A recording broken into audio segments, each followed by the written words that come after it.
Projector নিয়েও আবার এই দেশে মারামারি আছে না, মারামারি করবেন না, মারামারি ভালো না। প্রজেক্টরে মহিলারা বক্তাকে দেখে কথা শুনতে পারবে কিনা প্রশ্ন করেছিল আমাকে খুলনায়, শুনছেন না আপনারা? কি এটা নিয়ে প্রাচ্য পাশ্চাত্য মিন মাশারিকিল আরদি ইলা মাগারিবিহা, ইস্ট ওয়েস্ট কোনো ইখতিলাফ নাই যে দেখা যাবে। যাবে আপনার স্ত্রীকে নিয়ে যখন ডাক্তারের কাছে যান, গাড়িতে যখন বসে থাকেন উনি ড্রাইভারে দেখে না, আকল খাটান, আকল দলিল পরে আগে একটু আকল খাটাই। রাস্তা দিয়ে যে আমি যাচ্ছি, আমি বোরকা পরা ঠিকই, কিন্তু এই যে ড্রাইভার তারা দেখা লাগতেছে না। ডাক্তারের কাছে গেছি, ডাক্তারের দেখা লাগে না। রাস্তা দিয়ে চলতে ফিরতে যতই পর্দা করি পুরুষদেরকে আমরা দেখি না, নারীদেরকেও দেখা লাগে। এটা নাজায়েজ নয়, এটা বুঝতে হবে, জানতে হবে, জানার কোনো শেষ নাই। জাননেওয়ালার উপরও জাননেওয়ালা আছে। তো এটা নিয়ে আসলে ইখতিলাফের কিছু নাই। ইস্ট ওয়েস্ট মাশারিকিল আরদি ও মাগারিবিহা, গোটা বিশ্বের সব ফিকহ একাডেমি খোঁজ নিয়ে দেখেন, এটা জায়েজ।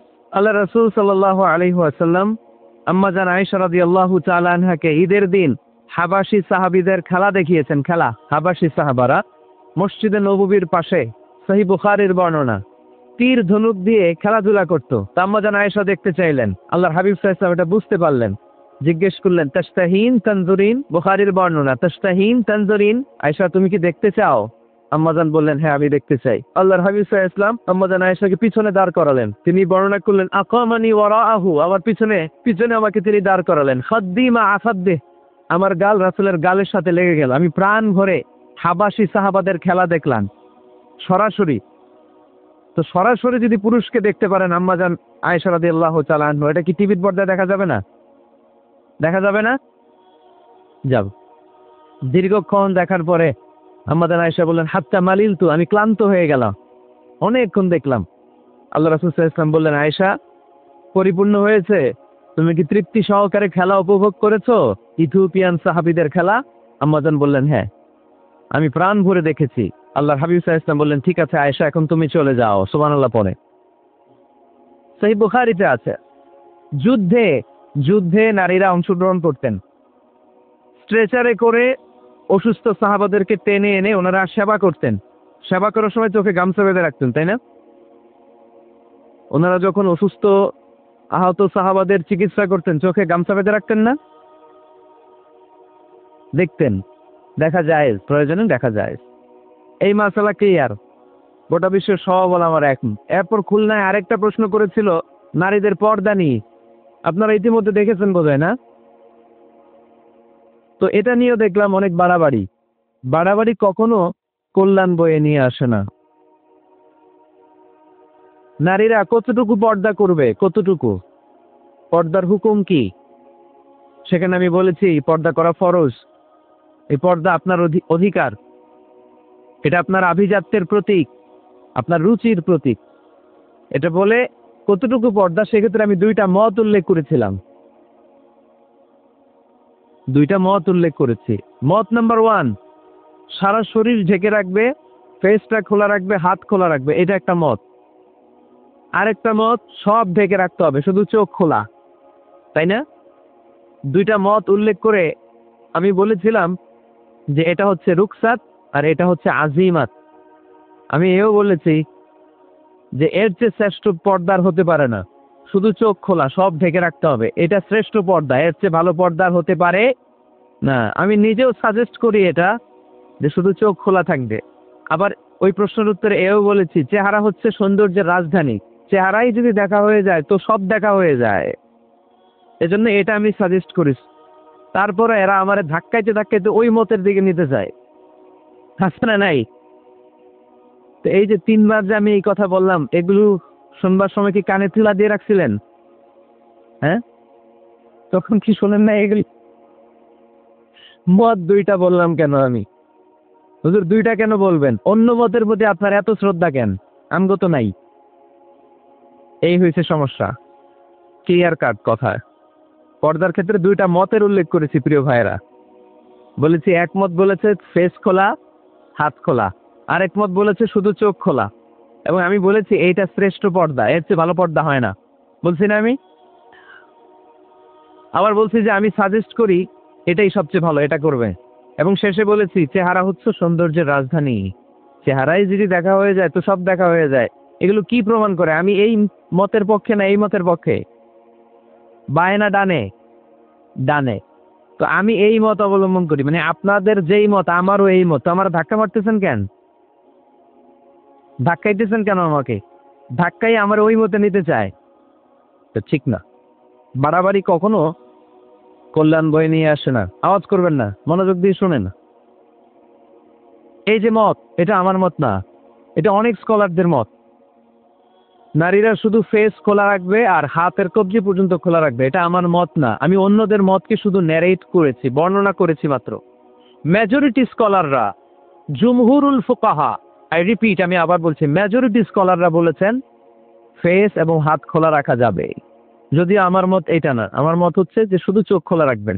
মেজরিটি স্কলার, রাইসুল মুফাসসিরিন আব্দুল্লাহ ইবনে আব্বাস রাদিয়াল্লাহু তাআলা আনহুমা, যার ব্যাপারে আল্লাহ হাবিব সাল্লাল্লাহু আলাইহি ওয়াসাল্লাম দোয়া করেছেন, আল্লাহুম্মা ফাক্কিহহু ফিদ-দীন ওয়া আল্লিমহু তা'বীন, আল্লাহ তাকে আপনি দ্বীনের জ্ঞান শিক্ষা দেন, কোরআনের তাফসীর শিক্ষা দেন। উনার মতও ছিল কোরআনের এই তাফসীরে, আয়াতের তাফসীর, যে ইল্লা মা যাহারা মিনহা, নারীদের যতটুকু প্রকাশ হয়ে যায় সেক্ষেত্রে আল্লাহ ক্ষমা করবেন। এই যাহারা মিনহার তাফসীর উনি করেছেন আব্দুল্লাহ ইবনে আব্বাস, যে ফেস, আল ওয়াজহু ওয়াল কাফফান, চেহারা এবং হাত খোলা রাখা যাবে। আমার তাফসীর না, আব্দুল্লাহ ইবনে আব্বাসের তাফসীর, আনাস রাদিয়াল্লাহু তাআলা আনহুর তাফসীর। ইমাম আল কুরতুবীর তাফসীরে উনি এই মত এনেছেন, ইমাম ইবনে কাসীর এই মত এনেছেন। সবচেয়ে মজার ব্যাপার হচ্ছে ইমাম আবু হানিফার এই মত। সুবহানাল্লাহ পড়বেন না? ইমাম আবু হানিফা আলাইহি রাহমা, উনারও এই মত যে নারীদের চেহারা এবং হাত এটা আওরাত নয়, এটা আওরাত নয়। আপনি আল আজহার ইউনিভার্সিটির ফিক একাডেমির খোঁজ খবর নেন, কিবারু লাজনাতু কিবারিল উলামা, ওনাদের ফতোয়া বোর্ডের রায় হচ্ছে নারীদের এই ফেস আর হাত নারীরা খোলা রাখতে পারবে। মিশরের যে ন্যাশনাল ফতোয়া বোর্ড, তাদেরও একই ফতোয়া। তো ওনাদেরকে গোমরা বলেন না কেন? গোমরার ফতোয়া শুধু মিজানুর রহমান আজহারির জন্য? ওনাদেরকে গোমরা বলেন না কেন? ইমাম আল আযম, আমাদের মাযহাবের ইমাম, ইমাম আবু হানিফাকে গোমরা বলেন না কেন? ফতোয়া কি শুধু আমার জন্যে? ইমাম আবু হানিফা কেন এই মত নিয়েছেন? ওনারও দলিল আছে, আমি জাস্ট মতের উল্লেখ করেছি। এটা জায়েজ কেন? কারণ একদল স্কলার এটাকে জায়েজ বলেছেন, তাদেরও দলিল আছে, এই জন্য জায়েজ। বাট আমার মত তো এটা, আমার মত তো এটা। ভিন্ন মতকে শ্রদ্ধা করতে শিখুন। ইমাম আল আযম কিসের ভিত্তিতে বলেছেন যে ফেস খোলা রাখা যাবে? আমি সতরের ওয়াজ করতেছি না, সতর না, আওরাত নিয়ে কথা বলতেছি। ইমাম আল আযম বলেছেন নারীদের চেহারা আর হাতের কবজি পর্যন্ত এটা আওরাত নয়। উনি দলিল নিয়েছেন সুনানে আবু দাউদের হাদিস। হঠাৎ একবার আল্লাহ রাসূল সাল্লাল্লাহু আলাইহি ওয়াসাল্লামের ঘরে, আম্মা জান আয়েশার ঘরে আসমা বিনতে আবি বকর রাদিয়াল্লাহু তাআলা আনহা চলে আসেন। আল্লাহ রাসূল সাল্লাল্লাহু আলাইহি ওয়াসাল্লামের শালিকা, পাতলা কাপড় পরে, যে কাপড়ে হাত দেখা যায়, শরীর দেখা যায়। আল্লাহ রাসূল সাল্লাল্লাহু আলাইহি ওয়াসাল্লাম চেহারাটা ঘুরিয়ে নিলেন, রেগে গেলেন এবং বললেন, আসমা, তুমি এখন বড় হয়েছো, তুমি এখন বড় হয়েছো, ছোট্টটি নেই। নারীরা যখন সাবালিকা হয় তখন এতটুকু আর এতটুকু ছাড়া পুরো দেহকে ঢেকে রাখতে হয়। সুবহানাল্লাহ পড়বেন না? ইমাম আল আযম আবু হানিফা এই হাদিস থেকে দলিল নিয়েছেন। আরো দলিল আছে, সহিহ মুসলিম, হাদিসের বর্ণনাকারী জাবির ইবনে আব্দুল্লাহ রাদিয়াল্লাহু তাআলা আনহু, ঈদের দিনে আল্লাহ রাসূল সাল্লাল্লাহু আলাইহি ওয়াসাল্লাম ঈদের সালাত পড়ালেন আযান ইকামত ছাড়া। সালাত পড়ানোর পরে তিনি তাকওয়ার ওয়াজ করলেন। সাহাবীদেরকে নিয়ে তিনি চলে যাচ্ছেন, হঠাৎ নারীদেরকে দেখে নারীরা বলেন, আমাদেরকে ওয়াজ করেন। আল্লাহর হাবিব সাল্লাল্লাহু আলাইহি ওয়াসাল্লাম নারীদের সামনে ওয়াজ শুরু করে দিলেন।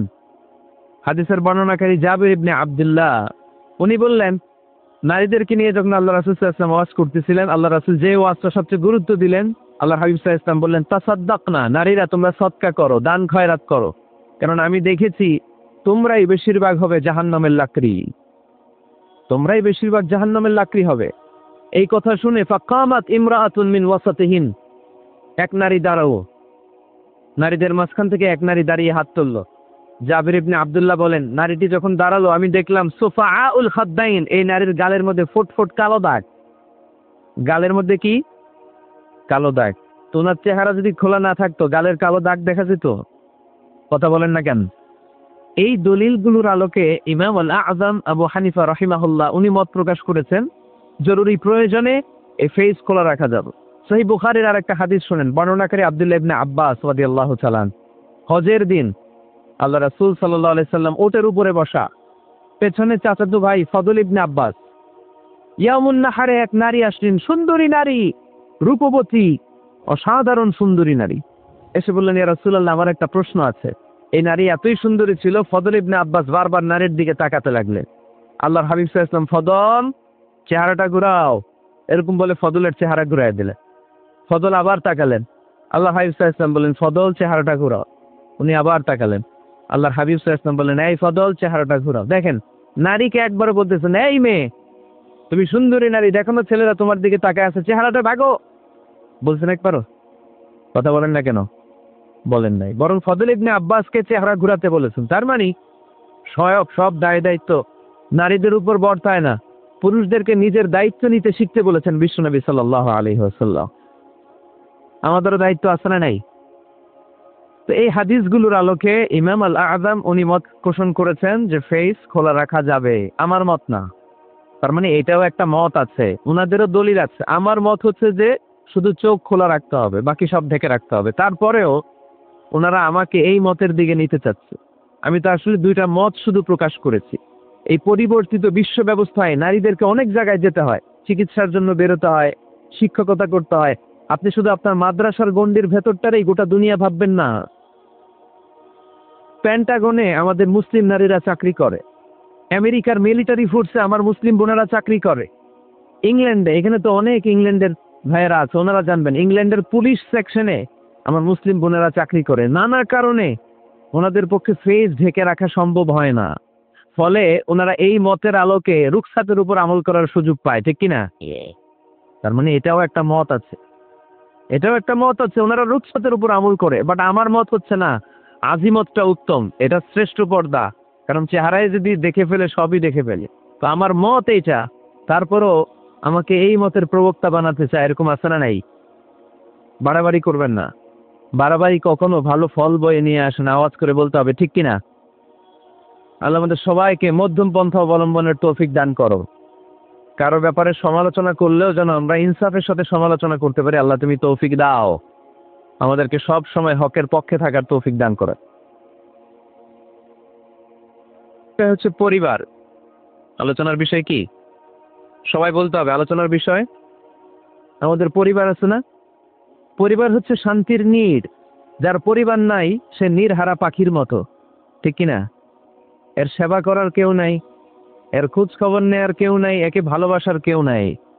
পরিবারের ভেতরে আছে ভালোবাসাবাসি, পরিচর্যা, অসুস্থ হলে সেবা শুশ্রূষা, যত্ন আত্মি। আমরা একটা প্রশান্তির জায়গা খুঁজে পাই পরিবারের ভেতরে, ঠিক কিনা? এজন্য আমি যদি জান্নাতে যাই, আমি চাই আমার পরিবারের সবাইকে নিয়ে যাব, ঠিক কিনা? নাকি আপনারা একা একা জান্নাতে যাবে? একা একা জান্নাতে যেতে চান কারা কারা? দেখি হাত তুলে। হ্যাঁ, ওই যে হাত তুলছে একজন। একা একা যাইতাই বালা না, একা একা যাওয়া যাবে না, আমরা সবাই মিলে যাবো ইনশাল্লাহ। পড়েন। এজন্য রাব্বুল আলামিন বলেন, ইয়া আইয়ুহাল্লাযীনা আমানু কু আনফুসাকুম ওয়া আহলিকুম নারা ওয়াকুদুহান নাসু ওয়াল হিজারা আলাইহা মালাইকাতুন গিলাযুন শিদাদুন লা ইয়াসুনাল্লাহা মা আমারাহুম ওয়া ইয়াফআলুনা মা ইউমারুন। সুবহানাল্লাহ পড়েন। আল্লাহ রেখে বললেন, ও বিশ্বাসীরা, শোনো শোনো, তোমরা নিজেদেরকে জাহান্নামের আগুন থেকে বাঁচাও, নিজেদের পরিবার বর্গকেও ওই জাহান্নামের আগুন থেকে বাঁচাও। যে জাহান্নামের রক্ষী ফেরেশতারা খুব নির্দয়, খুব নির্মম, এদের চেহারায় হাসি নাই। রব্বুল আলামিন তাদেরকে যা আদেশ করে তারা তাই পালন করে। ওই ফেরেশতারা আল্লাহর কোনো আদেশের অবাধ্য হয় না। ওই জাহান্নামকে ভয় করো, আর জাহান্নাম থেকে নিজেও বাঁচো, নিজের পরিবারকেও বাঁচাও। নিজেও বাঁচতে হবে, পরিবারকেও বাঁচাতে হবে। নিজেও জান্নাতে যেতে চাই, আব্বা আম্মা স্ত্রী সন্তান ভাই বোন সবাইকে নিয়ে জান্নাতুল ফেরদাউসে থাকতে চাই, ঠিক কি না? এজন্য রাব্বুল আলামিন বিশ্বনবীকে আদেশ করলেন, ওয়া'মুর আহলাকা বিস-সালাতি ওয়াসতাবির আলাইহা। ও নবী, আপনি আপনার ফ্যামিলির সদস্যদেরকে সালাতের আদেশ করেন এবং নিজেও সালাত পালনে সচেষ্ট হন। একা একা সালাত পালন করলে হবে না, আপনার পরিবারের সবাইকে আপনি মুসল্লি বানান। নিজেও সালাত পড়েন, সন্তানদেরকেও সালাত কায়েমকারী বানান। আপনি একা একা নামাজ পড়েন, আপনার ছেলে নামাজ পড়ে না, এরকম আছে না নাই? বাবা নামাজ পড়ে, মা নামাজ পড়ে না, আছে না নাই? ভাই নামাজ পড়ে, বোন নামাজ পড়ে না, আছে না নাই? আচ্ছা, আমি জান্নাতে থাকবো, আমার মা থাকবে জাহান্নামে, এটা ভাল লাগবে? আমি থাকবো জান্নাতে, আমার আব্বা জাহান্নামে, ভাল লাগবে কার কার? আমি থাকবো জান্নাতে, আমার ছেলে মেয়েগুলো জাহান্নামে। আমি জান্নাতের নাজ নিয়ামত ভোগ করবো, আমার স্ত্রী থাকবে জাহান্নামের আগুনে, এটা আমাদের ভালো লাগবে? এজন্য মুমিন পরিবারের সবাই আমরা জান্নাতে যেতে চাই। আমিও যাব, মা বাবাও যাবে, আমার স্ত্রী সন্তানরাও যাবে। এজন্য রব্বুল আলামিন বিশ্বনবীকে বললেন, নবী নিজেও জাহান্নামের আগুন থেকে বাঁচেন, আপনার পরিবার বর্গকেও জাহান্নামের আগুন থেকে বাঁচান। নিজেও বাঁচেন, পরিবারকেও বাঁচান। এজন্য মুসল্লি ভাইরা সাবধান, একা মুসল্লি হয় না। ইসলাম পালনকারীরা সাবধান, একা ইসলাম পালনকারী হবেন না। ফ্যামিলির সবাইরে মুসল্লি বানাইতে হবে, সবাই মিলে ইসলাম পালন করতে হবে, সবাই মিলে ঘরটার একটা জান্নাতের টুকরা বানাতে হবে, ঠিক কি না? মুমিন জীবনে পরিবারের গুরুত্ব অনেক বেশি। ফ্যামিলি হচ্ছে এই পৃথিবীর সর্বপ্রথম ইনস্টিটিউশন, প্রতিষ্ঠান। এক একটা পরিবার এক একটা কি প্রতিষ্ঠান, ইনস্টিটিউশন। গোটা বিশ্বে যদি ইসলাম পালন নিষিদ্ধ হয়, আমার পরিবারে আমার ইসলাম পালনের সুযোগ আছে না নাই? কথা কি বুঝতেছেন? বাংলাদেশে ইসলাম পালন নিষিদ্ধ করে দেওয়া হলো, মসজিদে যাওয়া নিষিদ্ধ করে দেওয়া হলো, তাফসির মাহফিল নিষিদ্ধ করে দেওয়া হলো, জুমার খুতবা নিষিদ্ধ করা হলো, ইসলামের সব অনুশাসন পালনকে রাষ্ট্রীয়ভাবে নিষিদ্ধ করা হলো। কিন্তু আমার পরিবারের ভেতরে ইসলাম পালনের সুযোগ আছে না নাই? আমার বেডরুমের ভিতরে কেউ নিষিদ্ধ করতে পারবে কিছু? কথা বলেন। এজন্য গোটা বিশ্বেও যদি ইসলাম পালন নিষিদ্ধ হয়, আমার পরিবারে ইসলাম পালনের সুযোগ আছে না নাই? এজন্য পরিবার অনেক গুরুত্বপূর্ণ। মুমিন পরিবার এটা আল্লাহর পক্ষ থেকে নেয়ামত। আর মুমিন পরিবারে ভালোবাসার ভিত্তি হচ্ছে ঈমান। মুমিন না হলে মুমিন পরিবারের সদস্য হওয়া যায় না। নূহ আলাইহিস সালাম আল্লাহরে বললেন, আল্লাহ এই মহাপ্লাবনে আপনি আমার ছেলেকে মারবেন না। ইন্নাহু মিন ইবনি, নিশ্চয়ই এই ছেলেটা সে আমার সন্তান, আমার ঔরসজাত। আল্লাহ বললেন, না নূহ, তুই ভুল বলেছ, সে তোমার সন্তান নয়। ঔরসজাত হলেই সন্তান হয় না, ঈমান আনা লাগে। চিল্লায় বলেন ঠিক কি না? নূহ আলাইহিস সালামের এই মহাপ্লাবন নূহ আলাইহিস সালামের সন্তান কানাআনকে রক্ষা করতে পারে নাই। এজন্য মুমিন পরিবারের ভালোবাসার ভিত্তি হচ্ছে ঈমান। আওয়াজ করে বলতে হবে, বিশ্বাসীদের পরিবারের ভালোবাসার ভিত্তি কি? আরো জোরে বলেন, ভিত্তি কি? ঈমান। এজন্য আমাদের পরিবারগুলো আমাদের জন্য রহমত। আমাদের পরিবারগুলো আমাদের জন্য আল্লাহ তাআলার পক্ষ থেকে মার্সি, ব্লেসিংস এন্ড বাউন্টিজ। এই পরিবারের বন্ধন যেন কখনো নষ্ট না হয়। আমরা যেন পারিবারিক সম্প্রীতি, ভালোবাসা কখনো নষ্ট না করি।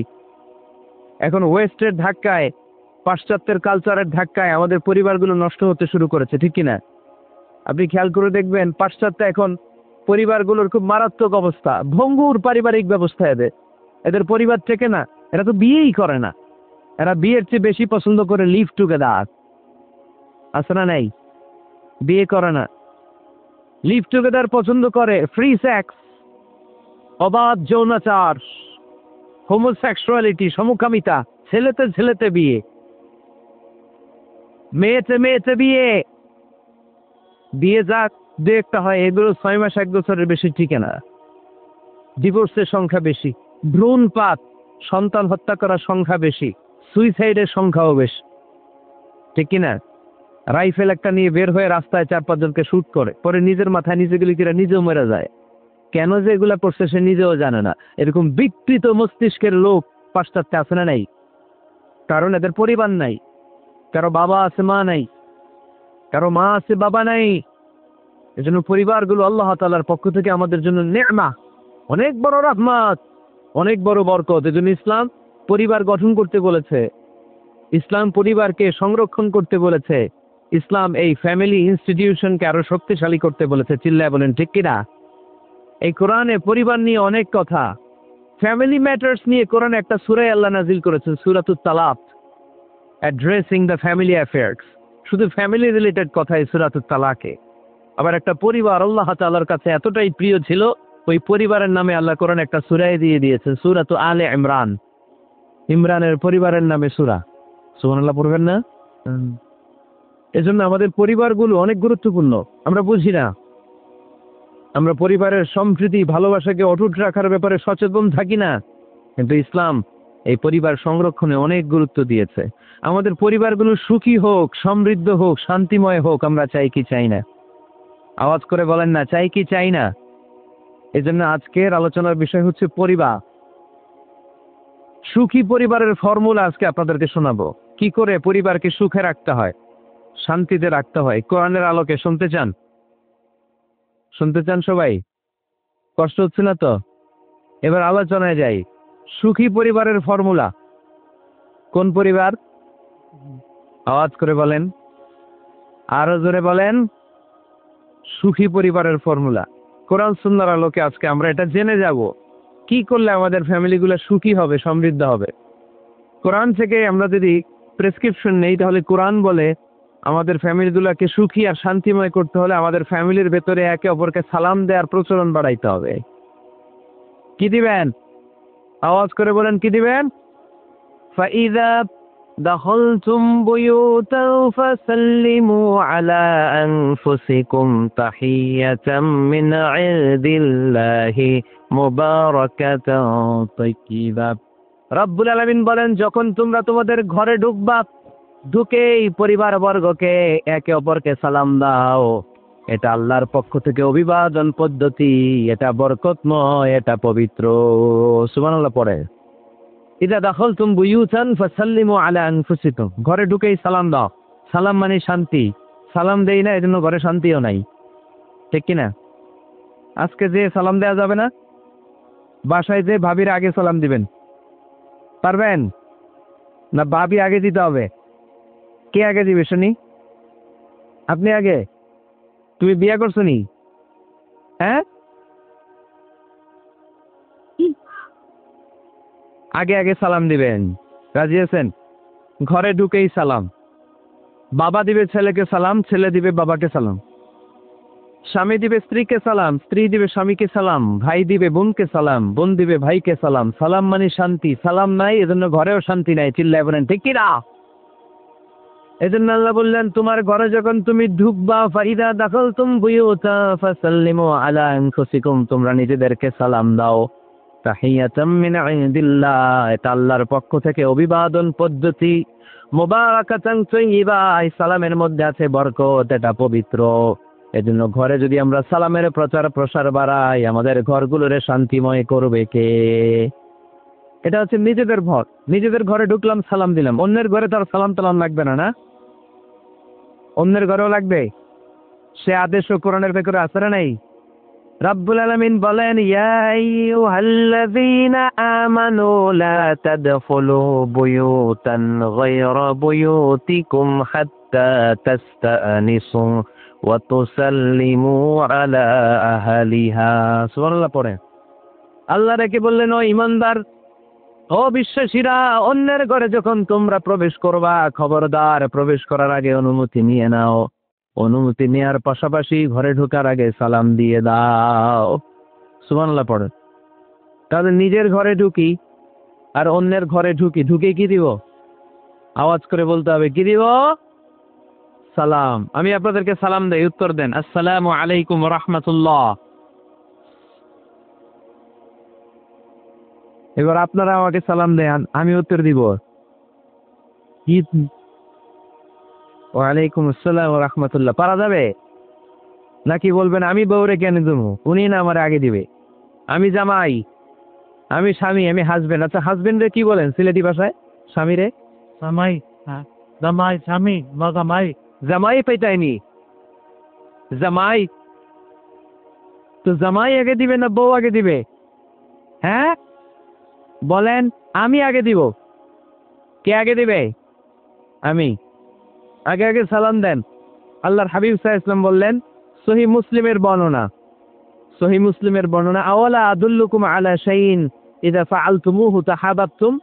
আল্লাহর হাবিব বললেন, আমি কি তোমাদেরকে এমন একটা ফর্মুলা শিখাইয়া দিব না, এই ফর্মুলা যখন তোমরা অ্যাপ্লাই করবে, তোমাদের মধ্যে পারস্পরিক ভালোবাসা বাড়িয়ে দিবে কে? সাহাবীরা বললেন, ইয়া রাসূলুল্লাহ, অবশ্যই আপনি আমাদেরকে শিখাইয়া দেন। কোন সেই ফর্মুলা, যেই ফর্মুলা অ্যাপ্লাই করলে আমাদের মধ্যে ভালোবাসা বেড়ে যাবে? আল্লাহর হাবিব বললেন, আফশুস সালাম বাইনাকুম, নিজেরা নিজেদের মধ্যে সালামের প্রচার করো, প্রসার করো। দেখা হলে একে অপরকে তোমরা বেশি বেশি সালাম দাও।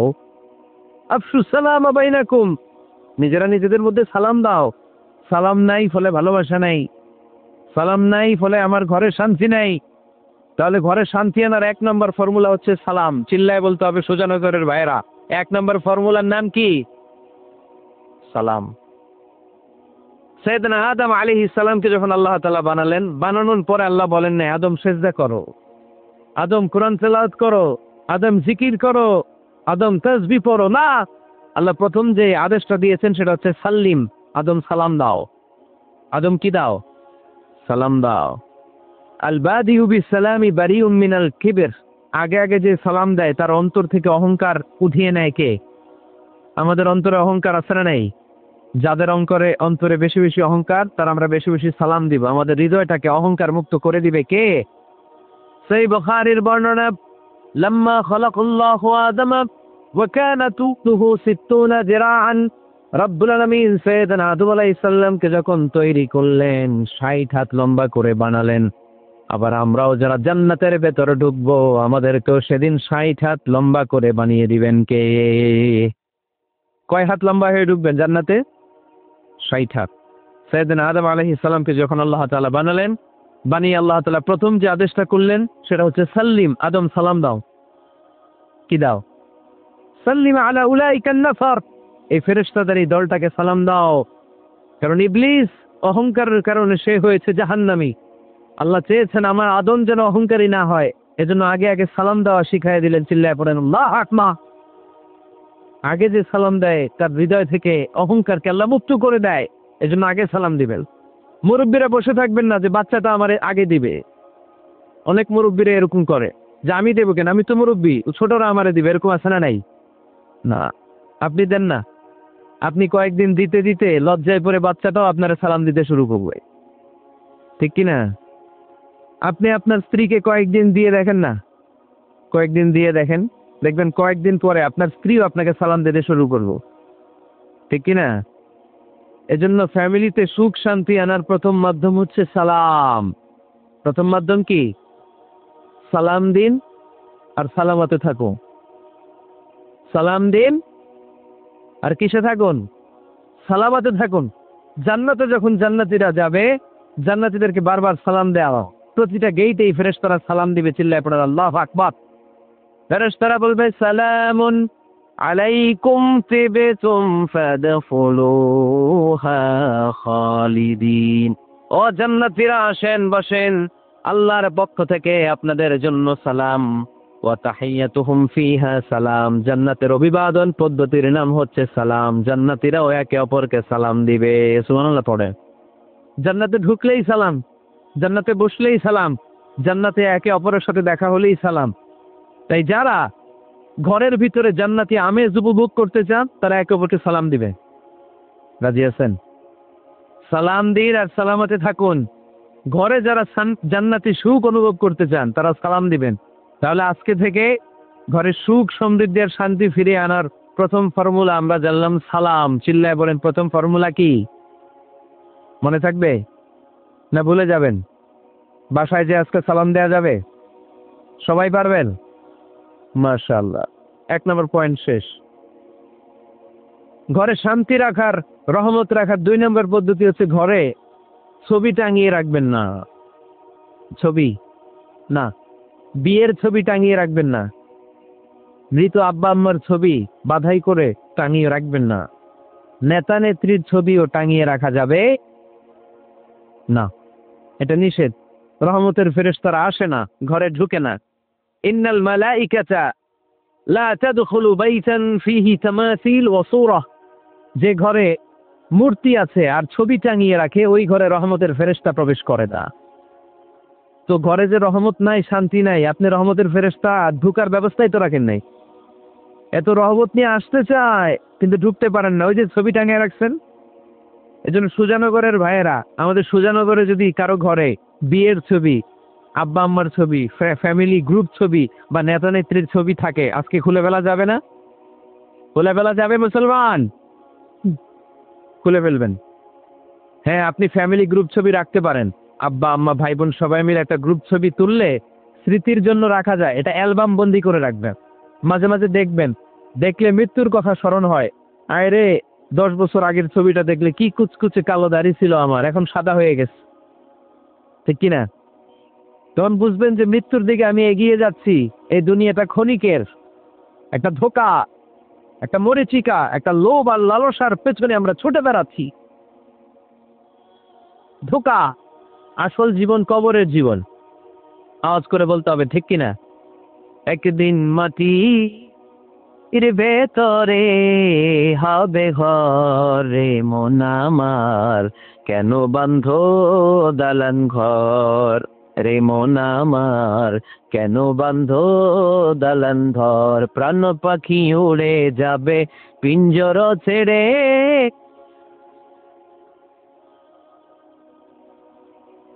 ধরা ধামে সবই রবে, তুমি যাবে চলে। বন্ধু বান্ধব যত মাতা পিতা দ্বারা সুত, বন্ধু বান্ধব যত মাতা পিতা দ্বারা সুত, সবই হবে তোমার পরে মন আমার, কেন বান্ধব দালান ঘর। একদিন মাটি এর ভেতরে হবে ঘরে মন আমার, কেন বান্ধ দালান ঘর, ঠিক কিনা? পুরাতন ছবির অ্যালবাম গুলো খুললে মৃত্যুর কথা স্মরণ হয়। আহা, দাদা পাশে বসা ছিল, আজকে দাদা নাই। নানারা নিয়ে একটা ছবি তুলে অ্যালবামে রাখছিল, আজকে নানা নাই। বাবার সাথে ছবি ছিল, আজ বাবা নাই। মৃত্যুর কথা স্মরণ আছে না নাই? প্রয়োজনে আব্বা আম্মার সাথে বা নিজেদের ফ্যামিলি গ্রুপ পিকচার তুলতে পারবেন, এটা অ্যালবাম বন্দি করে রাখেন, কিন্তু টাঙিয়ে রাখা যাবে? রাখবেন আপনারা? আর রাখবেন না। অনেকে কুকুরের শো পিস কিনে, কুকুরের, বিড়ালের, কুমিরের শো পিস কিনে শো কেসে সাজিয়ে রাখে, আছে না নাই? সুজানগরে বোধহয় এগুলো নাই, তাই না? হ্যাঁ, সুজানগরে এগুলো আছে না? এগুলো আপনি রাখতে পারবেন না, এগুলো রাখবেন না। ইন্নাল মালাইকাতা লা তাদখুলু বাইতান ফিহি তামাসিল ওয়া সূরা, যেই ঘরে ছবি টাঙিয়ে রাখা হয়, মূর্তি সাজিয়ে রাখা হয়, আল্লাহর রহমতের ফেরেশতারা ওই ঘরে কশিন কালেও প্রবেশ করে না।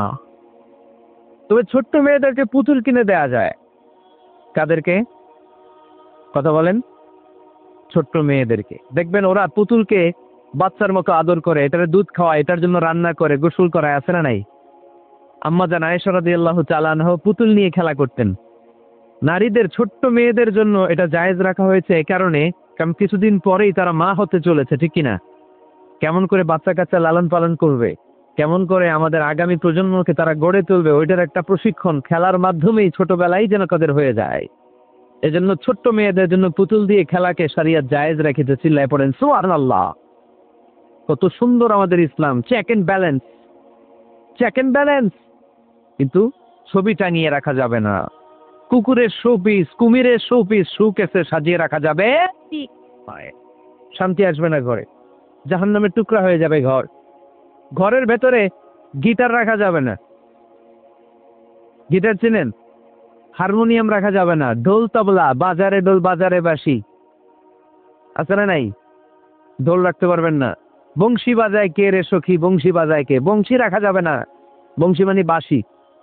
এই বাঁশি, ঢোল, তবলা, হারমোনিয়াম, গিটার, এগুলো যদি ঘরে থাকে, রহমতের ফেরেশতা ঢুকে না।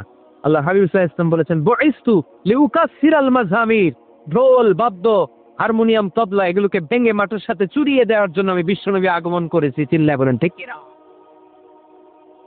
এজন্য আল্লাহর হাবিব বললেন, ইন্নাল মালাইকাতা লা তাদখুলু বাইতান ফীহি তামাসিল ওয়া সূরা। মুসনাদে আহমদ ইবনে হাম্বলের হাদিস।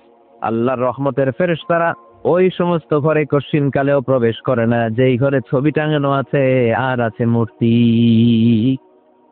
কথা বুঝতে পেরেছেন? তাহলে এগুলো রাখা যাবে না। হিন্দি সিরিয়াল দেখা যাবে না, ঠিক কিনা? এমনও ফ্যামিলি আছে, বাবা ছেলে একসাথে বসে হিন্দি সিরিয়াল দেখে, ইন্ডিয়ান নায়িকাদের কোমর দুলানো ডান্স দেখে, আছে না নাই? সিরিয়ালের জন্য পাগল এদেশের মেয়েরা। আলহামদুলিল্লাহ, এদের মধ্যে এখন পরিবর্তন হইতেছে। এরা এখন ওয়াজ দেখা শুরু করতেছে, ঠিক কিনা? তার মানে এই তাফসির মাহফিলগুলোর সফলতা আছে না নেই? আছে, আল্লাহর মেহেরবান। অনেক বোনরা বলে হুজুর আগে সিরিয়াল দেখতাম এখন ওয়াজ দেখি। আলহামদুলিল্লাহ করবেন না? হিন্দি সিরিয়াল দেখবেন না, অশ্লীল নাটক দেখবেন না। টেলিভিশনে হিন্দি সিরিয়াল, হিন্দি সিনেমা, অশ্লীল নাটক দেখলে রহমতের ফেরেশতারা ওই ঘরে প্রবেশ করে। তাহলে কি দেখবেন? টিভিতে কি দেখবেন বলেন? হ্যাঁ, সেটা দেখতে হয়, ওয়াজ দেখতে হয়নি। আচ্ছা, টিভিতে আপনারা ইসলামিক প্রোগ্রামগুলো দেখবেন। রমাদানে অনেক ইসলামিক প্রোগ্রাম করে টেলিভিশন চ্যানেলগুলো, এগুলো দেখবেন। সৌদি আরবের সরাসরি লাইভ প্রোগ্রাম, এগুলো দেখবেন। জিওগ্রাফিক্যাল চ্যানেল আছে, দেখবেন। অ্যানিমেলস কিংডম দেখবেন। আফ্রিকার জঙ্গলে কত ধরনের প্রাণী পাওয়া যায়, সাগরের অতল গহ্বরে কি ধরনের মাছ আল্লাহ সৃষ্টি করে রেখেছে। সি ওয়ার্ল্ড আমরা জানি না, সাগরের অতল গহ্বরের রাজ্য কেমন। অ্যানিমেলস কিংডম আর জিওগ্রাফিক্যাল চ্যানেল, এগুলো দেখবেন। টক শো দেখতে পারেন, নিউজ দেখতে পারেন। এমন প্রোগ্রামগুলো দেখেন যেগুলো শিক্ষণীয়, নিজেকে জ্ঞানী ও আলোকিত করে গড়ে তুলতে সহায়তা করে, এমন প্রোগ্রামগুলো দেখবেন। আওয়াজ করে বলেন ঠিক কিনা? এর বাইরে হিন্দি সিরিয়াল, নাচানাচি, রূপবানে নাচে কোমর দুলায়া, আছে না নাই? ফেরেশতারা বলবে তোগরে পিটামো আমরা জুলাইয়া। এগুলো দেখা যাবে, তাহলেই শান্তি আসবে। তাহলে সালামের পরে 2 নাম্বার যে ফর্মুলা জানলাম, ছবি টাকিয়ে রাখা যায় না, ঘরে মূর্তি, কুকুরের মূর্তি, শোপিস রাখা যায় না, হিন্দি সিরিয়াল, অশ্লীল নাটক, গান বাজনা, এগুলো ঘরে দেখা যাবে না। এগুলো দেখলে আল্লাহর রহমত ঘরের ভেতরে প্রবেশ করবে না। মনে থাকবে সবার? মনে থাকবে তো? আওয়াজ করে বলেন না। 3 নাম্বার, ঘরে মাঝে মাঝে নামাজ পড়বেন। ঘরে মাঝে মাঝে কি করবেন? সহিহ মুসলিমের হাদিস, আল্লাহ রাসূল সাল্লাল্লাহু আলাইহি ওয়াসাল্লাম বলেছেন, তোমরা মসজিদে ফরজ নামাজের পরে ঘরের জন্য কিছু সুন্নাহ আর নফল নামাজ রেখে দিও। কারণ যারা সুন্নাহ আর নফল নামাজ ঘরে পড়ে, আল্লাহ তাআলা তাদের ঘরটাকে বরকত দিয়ে পূর্ণ করে দেয়। বৃষ্টি যদি হয়, কখনো বৃষ্টি, বাইরে প্রচন্ড বৃষ্টি, আপনি জামাত ধরার জন্য মসজিদে যেতে পারতেছেন না, তখন ঘরের সবাইরে নিয়ে আপনি জামাতের ইমাম হবে। দরকার আছে না নাই? আপনি ইমাম, আপনার ছেলেরা পেছনে, মেয়েরা পেছনে। নারী পুরুষ একই কাতারে দাঁড়াতে পারে না, তো আপনি ইমাম, পেছনে আপনার ছেলেরা, এর পরের কাতারে আপনার মেয়েরা আর আপনার স্ত্রীরা। পাওয়া যাবে না? ছেলে মেয়ে যদি না থাকে, হুজুর আমি আর সে টোনাটনি সংসার, তাহলে টোনা দাঁড়াবে সামনে, টুনি দাঁড়াবে পেছনে। একসাথে দাঁড়ানো যাবে? আমি আর আজকে সভাপতি লিয়াকত ভাই দুইজনে মিলে যদি জামাত করি, একসাথে দাঁড়ানো যাবে। আমি এদিকে, লিয়াকত ভাই আমার ডানে, ঠিক কিনা? কিন্তু টোনা টুনি যদি দাঁড়ায়, টোনা দাঁড়াবে সামনে, টুনি দাঁড়াবে বরাবর পিছনে। মাসালা বুঝতে পেরেছেন? The family that prays together stays together. যে ফ্যামিলি একসাথে নামাজ পড়ে, ওই ফ্যামিলি টিকে থাকে বহুদিন, ঠিক কিনা? I repeat, the family that prays together stays together. যে পরিবার একসাথে সালাত আদায় করে ঘরে, এই পরিবারগুলো ভাঙে না। এই পরিবারে ডিভোর্সের কথা শুনবেন না। এই পরিবারে আছে শুধু শান্তি আর শান্তি। চিল্লায় বলেন ঠিক কি না? তাহলে 3 নম্বর ফর্মুলা সুজানগরবাসীদের জন্য, যেটা আমি শোনালাম, ঘরে জামাতে সালাত পড়বেন। বৃষ্টি, জামাতে যেতে পারতেছেন না, সবাই নিয়ে আপনি ইমামতি করেন। অথবা তাহাজ্জুদের সময় বাচ্চাদের ডিসেম্বর মাসে প্রায় অফ থাকে না? কথা কয় না? ডিসেম্বর মাসে ছুটি আছে না নাই? আছে। সেই ছুটির সময়গুলোতে তাহাজ্জুদের প্রোগ্রাম করেন বাসায়। আপনি ইমাম, আপনার ছেলে মেয়ে আর স্ত্রী, আপনার মুক্তাদি, একসাথে ঘরে সালাত পড়লে ঘরটারে বরকতময় করে দেয় কে? আল্লাহ। কয়টা গেল? কয়টা? ভালো লাগতেছে না, না? নাকি আবার স্লোগান লাগবে? স্লোগান লাগলে আমারে বলবেন, স্লোগান দেওয়াই দিব। আওয়াজ করে বলতে হবে, কয়টা গেল? 3টা। 4 নাম্বার, ঘরে সুখ শান্তি সমৃদ্ধি ফিরিয়ে আনার 4 নাম্বার ফর্মুলা হচ্ছে একসাথে খাবার খান। কিভাবে খাবার খাবেন? একসাথে বসে খাবার খান। যদি একান্নবর্তী ফ্যামিলি হয়, ভাই বোন আত্মীয় স্বজন একসাথে, নারী পুরুষ দেখা দেয়া জায়েজ নাই, তখন ছেলেরা একসাথে খান। ছেলেদের পর্ব শেষ হলে মেয়েরা একসাথে খান। একসাথে খেলে, খাবার শেয়ার করলে বরকত আছে না নাই? সামান্য একটু খাবার আপনি আপনার ছেলের পাতে তুলে দেন, আপনার ছেলে আপনার পাতে তুলে দিবে, বরকত বাড়ায় দিবে কে? কাজ। একসাথে ইফতারি করবেন, আলাদা আলাদা ইফতারি করবেন না। একসাথে ইফতারি করলে বরকত দেয় কে? আল্লাহর হাবিব সাল্লাল্লাহু আলাইহি ওয়াসাল্লাম বললেন, কেউ যদি কাউকে ইফতারি করায় তাহলে রোজাদারের যত সওয়াব, যিনি ইফতারি করালো তারও তত সওয়াব। সাহাবারা বললেন, আমাদের তো এত সম্পদ নাই যে মানুষকে ইফতারি করাবো। আল্লাহর হাবিব সাল্লাল্লাহু আলাইহি ওয়াসাল্লাম বললেন, ওয়ালাউ বিতামরা, একটা খেজুর দিয়েও যদি করাও এই সওয়াব পাম না। ওয়ালাউ বি আজকাতি লাবান, এক ঢোক দুধ দিয়েও যদি করাও, ওয়ালাউ বি শারবাতিমা, এক ঢোক পানি দিয়েও যদি করাও এই সওয়াব পাবা। আপনি আপনার ভাই বোন একসাথে ইফতারি করতে বসেছেন, আপনার প্লেট থেকে একটা পেঁয়াজও আপনার ভাইয়ের প্লেটে দিবেন, ওই সওয়াব পাবে। আপনার ভাই একটা খেজুর আপনার প্লেটে দিবে, ওই সওয়াব পাবে। সুবহানাল্লাহ কবেন না? তাহলে ঘরে সুখ শান্তি ফিরে আনার 4 নম্বর ফর্মুলা, একসাথে খাবার খান। একসাথে খাবার খেলে হৃদ্যতা বাড়ে, সম্পর্ক বাড়ে। খাওয়ার শুরু করবেন বিসমিল্লাহির রহমানির রহিম দিয়ে। কি দিয়ে? কোন হাতে খাবেন? বা হাতে, তাই না? চিল্লায় বলেন, কোন হাতে? ডান হাতে। বিসমিল্লাহ বলে খাওয়া শুরু করবেন, ডান হাতে খাবেন। খাওয়ার শেষে পড়বেন আলহামদুলিল্লাহ। খাওয়ার পরে কি পড়বেন? খবরদার রান্নার বদনাম করবেন না কখনো। রান্নার বদনাম করেন নাকি? এটা ঝাল হইছে, ওইটা মজা হয় নাই, এটা টক হইছে, এটা লবণ হয় নাই, এরকম আছে না নাই? লবণ হয় নাই, বউরে তালাক দিছে, এরকম আছে না নাই? রান্না একটু ভালো হয় নাই, ঝাল হয়ে গেছে বেশি, বউরে মায়ের সুদ, এরকম ডাকাইতেছে না নাই? মা আবা রাসূলুল্লাহি সাল্লাল্লাহু আলাইহি ওয়াসাল্লাম তুআমান কাত্তু, আল্লাহর হাবিব সাল্লাল্লাহু আলাইহি ওয়াসাল্লাম কখনো কোন রান্নার বদনাম করতেন না। ইনিস্তাহাহু আকালাহু, বুখারীর বর্ণনা। ভাল লাগলে খেতেন, ভাল লাগতেছে আরো খেতেন, আরো খেতেন। ওয়া ইন কারিহাহু তারাকা, ভালো না লাগলে রেখে দিতেন, ওর দিকে তাকাইতেন না। কিন্তু কখনো বলেন নাই লবণ হয় নাই, কখনো বলেন নাই ঝাল বেশি হয়েছে, কখনো বলেন নাই রান্নাটা মজা হয় নাই। সুবহানাল্লাহ পড়বেন না? কি রাসূল ছিলেন আমার।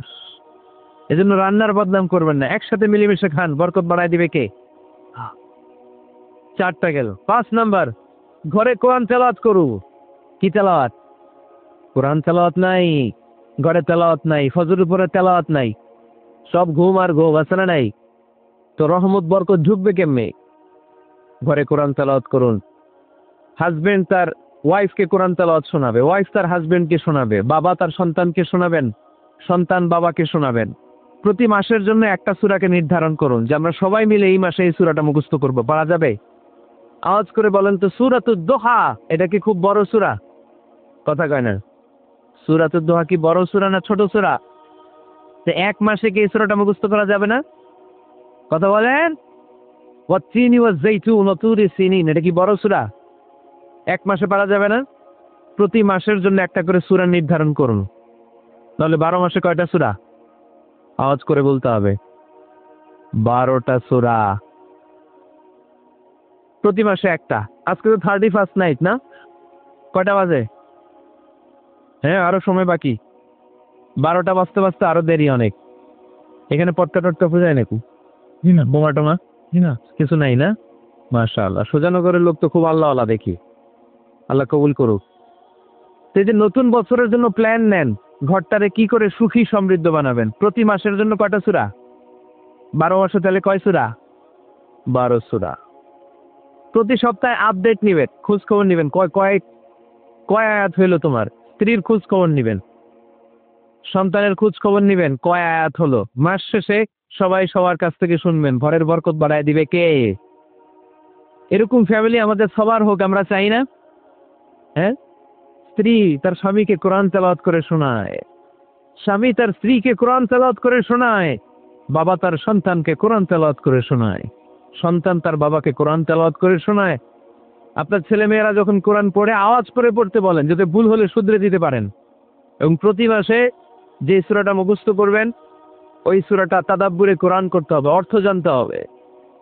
মাতৃভাষায় কোরআনের অর্থ জানার দরকার আছে না নাই? তাহলে ঘরে কোরআন তেলাওয়াত করবেন। আল্লাহ রাসূল সাল্লাল্লাহু আলাইহি ওয়াসাল্লাম আম্মা জান আয়েশা রাদিয়াল্লাহু তাআলা আনহার কোলের মধ্যে মাথা রেখে কোরআন তেলাওয়াত করতেন। সুবহানাল্লাহ নাই? বিয়ে করছেন কারা কারা দেখে হাত তোলেন। বিবাহিতদেরকে সুজানগরে কি বলেন আপনার আঞ্চলিক ভাষায়? বিবাহিত? বিয়াতি। আর অবিবাহিত? আবিয়াতি, বিয়াতিরা হাত তুলেন, বিয়াতিরা। আবিয়াতি বেশি আজকে, বিয়াতি কম। হাত নামান। স্ত্রীর কোলে মাথা রেখে কোরআন তেলাওয়াত করবেন, পারবেন না? কষ্ট হবে?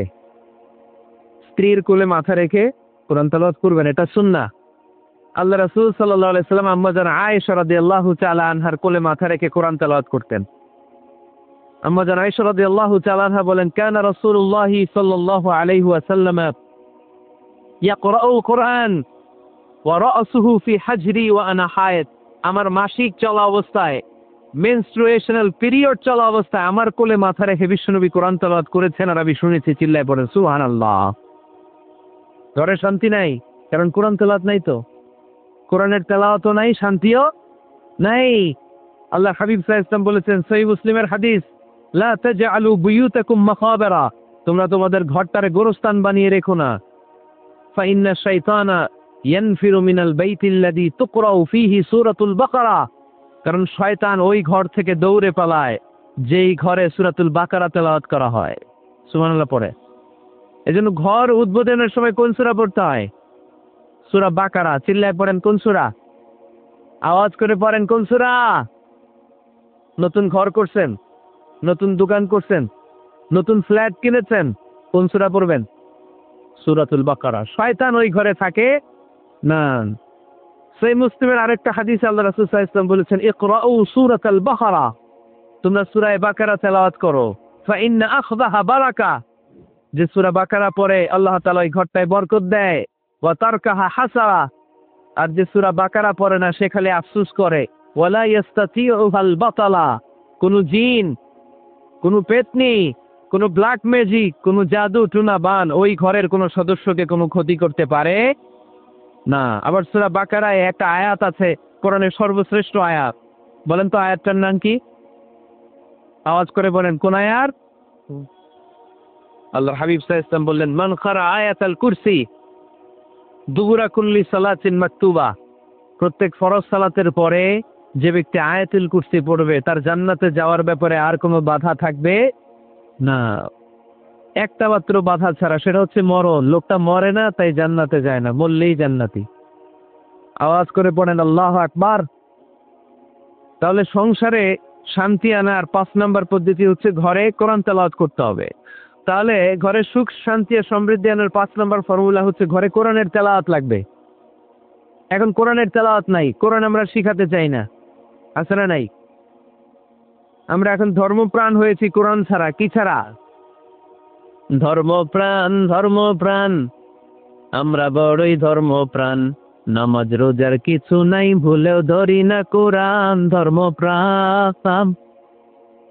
রোজ সকালে শুনতাম আগে আল কোরআনের বাণী রে, আল কোরআনের বাণী। এখন শুনি সারে গামার দিত্য ফ্যান ফেনানি। রোজ সকালে শুনতাম আগে আল কোরআনের বাণী রে, আল কোরআনের বাণী। এখন শুনি সারে গামার দিত্য ফ্যান ফেনানি। ধর্মপ্রাণ মুসলমান আজকাল হয়েছে মডার্ন। ধর্মপ্রাণ, ধর্মপ্রাণ, আমরা বড়ই ধর্মপ্রাণ। নামাজ রোজার কিছু নাই, ভুলেও ধরি না কোরআন। ধর্মপ্রাণ। ফিকিরা প্রতিদিন কোরআন শিখায় যে তার পকেট যায় ফাঁকা রে, তার পকেট যায় ফাঁকা। সপ্তাহে 2 দিন গান শিখায় যে নেয় তো 1000 টাকা। ধর্মপ্রাণ মুসলমান আজকাল হয়েছে মডার্ন। ধর্মপ্রাণ, ধর্মপ্রাণ, আমরা বড়ই ধর্মপ্রাণ। নামাজ রোজার কিছু নাই, ভুলেও ধরি না কোরআন। ধর্মপ্রাণ। এরকম ধর্মপ্রাণ আমরা কেউ হতে চাই? প্রতিদিন ফজরের পরে আমার ঘর থেকে কোরআন তেলাওয়াত হোক, আমরা চাই কি চাই না? ঘরে সুখ সমৃদ্ধি আর শান্তি আসার মাধ্যম হচ্ছে কোরআন তেলাওয়াত করা। ঘরে কোরআন তেলাওয়াত বাড়ায় দেন, ঘরে শান্তি বাড়ায় দিবে কে?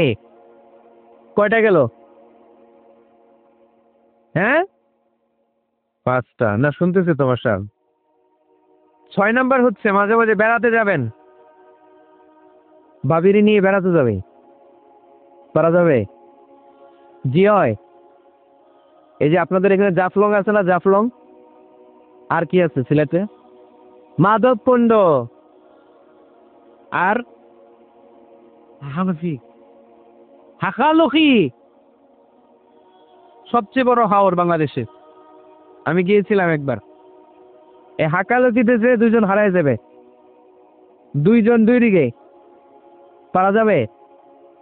যাবেন। আল্লাহ রাসূল সাল্লাল্লাহু আলাইহি ওয়াসাল্লাম যেতেন, স্ত্রীদেরকে নিয়ে মরুভূমিতে বেড়াতে যেতেন, আউটিংয়ে যান, মাঝে মাঝে ফ্যামিলি ট্যুরে যান। কুল সিরু ফিল আরদ সুম্মা আনজুরু কাইফা কানা আকিবাতুল মুকাজ্জিবিন।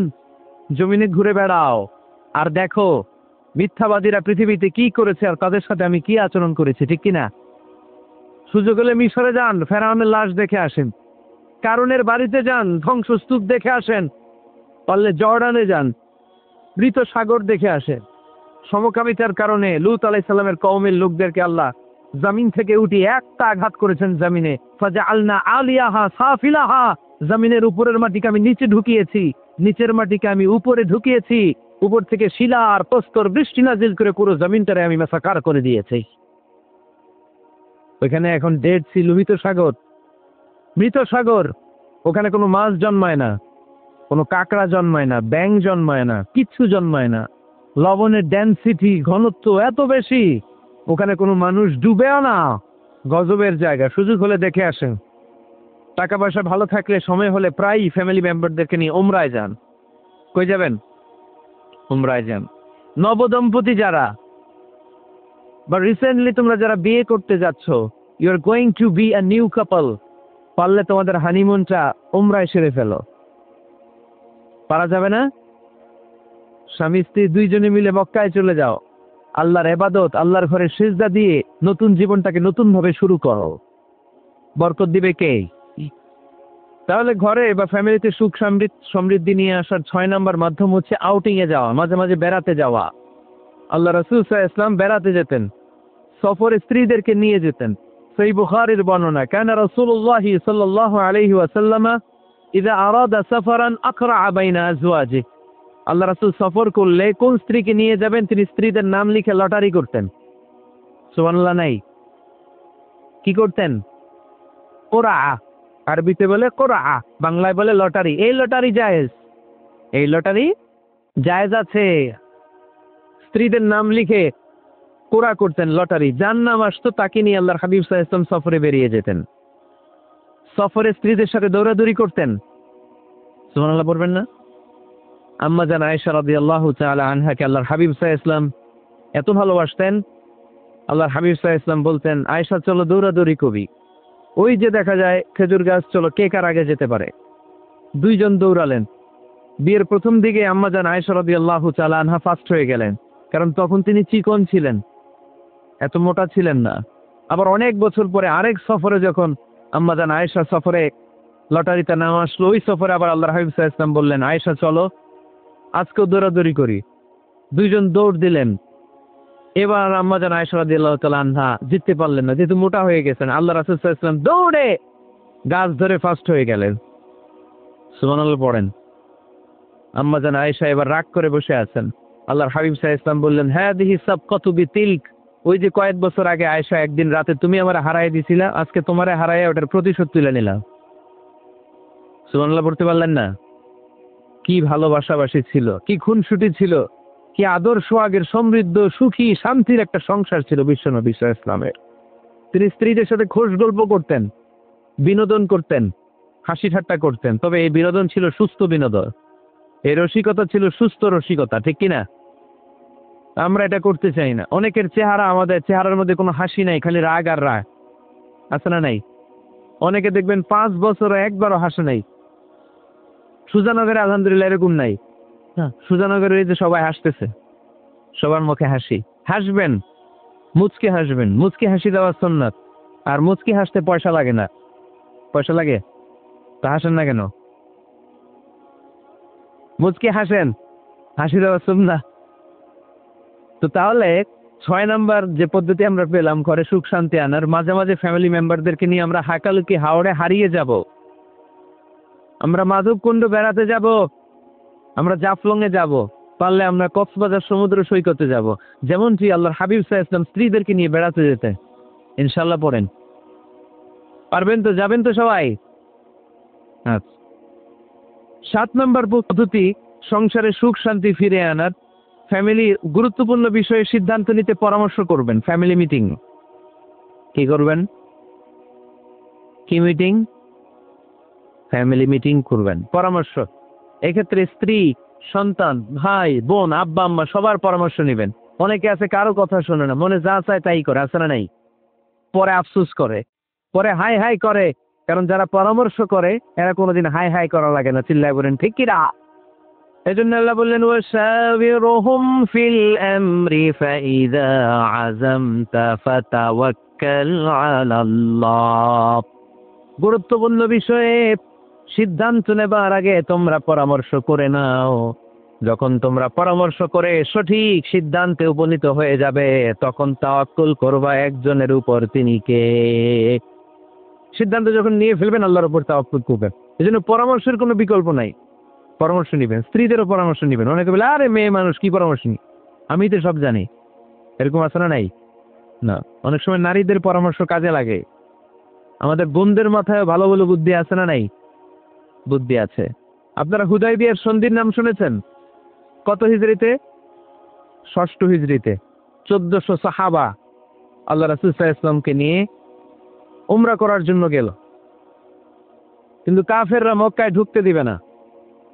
তখন একটা সন্ধি হলো যে এই বছর আমরা ফিরে যাব। আল্লাহর হাবিব সাল্লাল্লাহু আলাইহি ওয়াসাল্লাম ওই সন্ধিতে রাজি হলেন।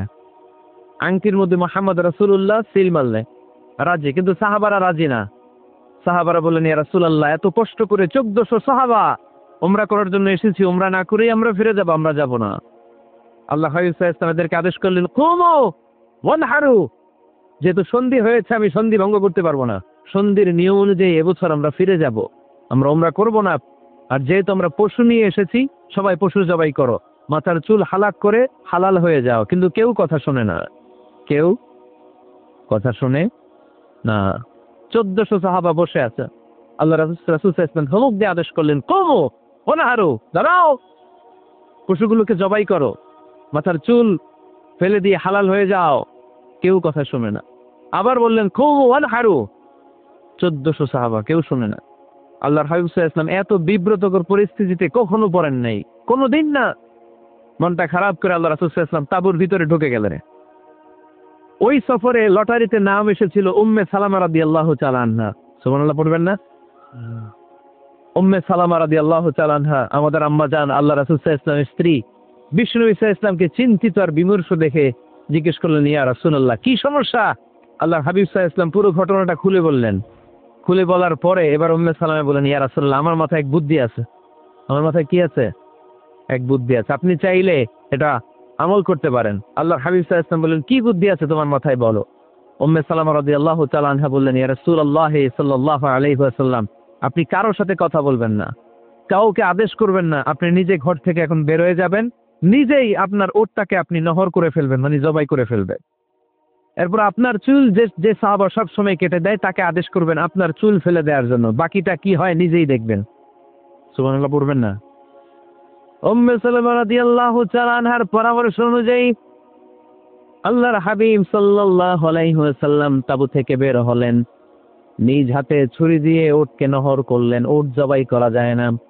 কুরবানির সময় ঈদুল আজহায় 10-12 জন মিলে গরুকে রশি দিয়ে বেঁধে মাটিতে শুইয়ে গলার মধ্যে আমরা যেভাবে জবাই করি, উটকে ওইভাবে জবাই করা যায় নাকি?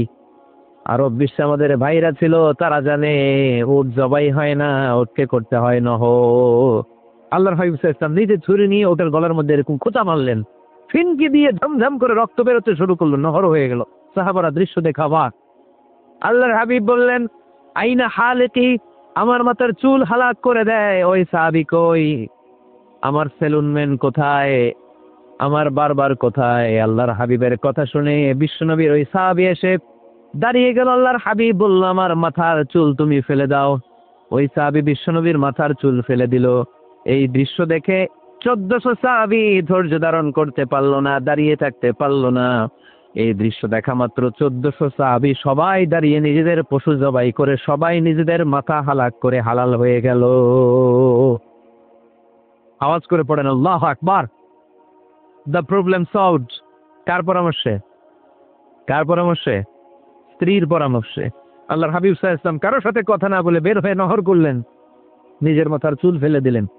এই দৃশ্য যখন সাহাবারা দেখলো যে নবী এটা করেছে, আর বসে থাকা যায় না। 3বার আদেশ করার পরে আমরা অনেক আবেগ দেখিয়েছি, আর আবেগ নয়, আমার নবী যাই করেছে আমরা তাই করব। 1400 সাহাবা পশু জবাই করা শুরু করে দিল, মাথার চুল ফেলে দিয়ে হালাল হয়ে গেল। আওয়াজ করে পড়েন সুবহানাল্লাহ।